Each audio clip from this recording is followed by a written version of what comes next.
Good morning and welcome back to Margin. This morning I'm going to talk about why you shouldn't give to every need that's out there. So let's jump right into it.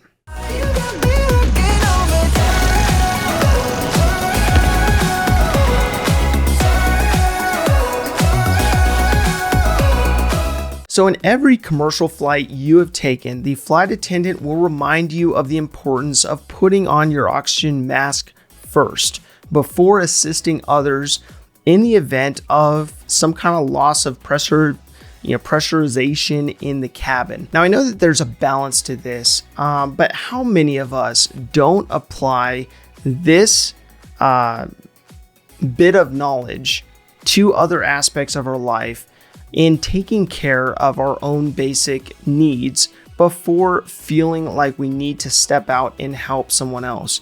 Now, of course, this is a balance that you have to strike between caring for your own needs and seeing a need and fulfilling that. Now, it can be a means of self-sacrifice for us to step out and help other people, which, although can be a great trait, can also be one that can be detrimental to our long-term well-being if we don't have the right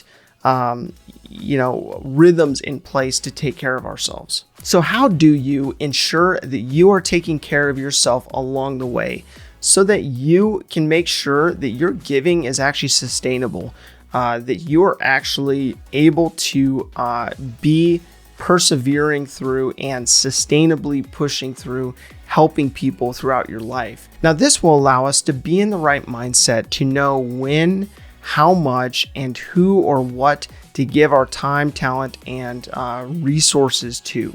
Now, the difficult part is that there will always be someone needing something, and that's the hard part, is really discerning who to give to and how to serve people and how to give to organizations based on how we actually want to make a difference. So how many of us have started out with good intentions and being there for others, putting in overtime at our jobs, or signing up for any and every way of getting out in our communities and giving back in that way, only to find ourselves burnt out?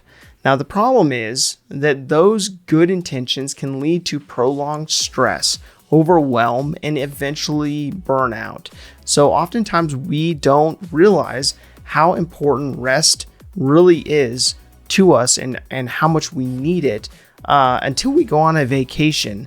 But unfortunately, in our society, we take those same habits with us in booking out the right vacation, the right activities, and ensuring that we are seizing the opportunity to be fully there and take in wherever we are vacationing.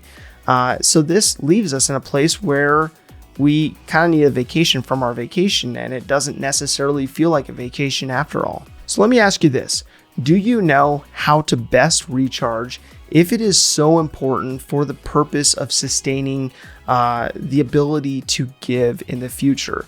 So not everyone is going to get the recharge they need in the same way. And we know that based on personality types and how people operate based on who they are.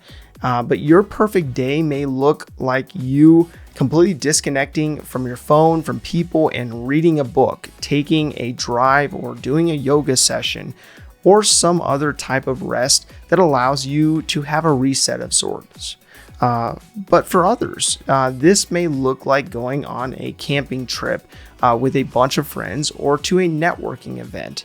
But whoever you are, it will all depend on how long it's been since you spent time recharging previously, what your personality type, as I mentioned, is, and also the intensity of your lifestyle, how much you have packed into your life. So discerning what it is that you should be giving to when you are recharged comes next.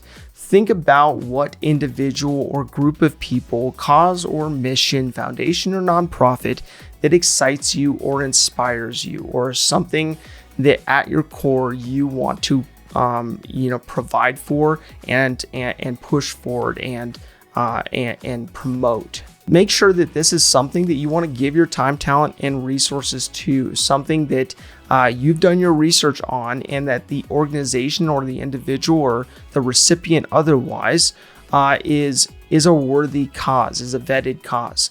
Now, what I would encourage you to do next is to narrow your focus based on where you want to make the biggest impact.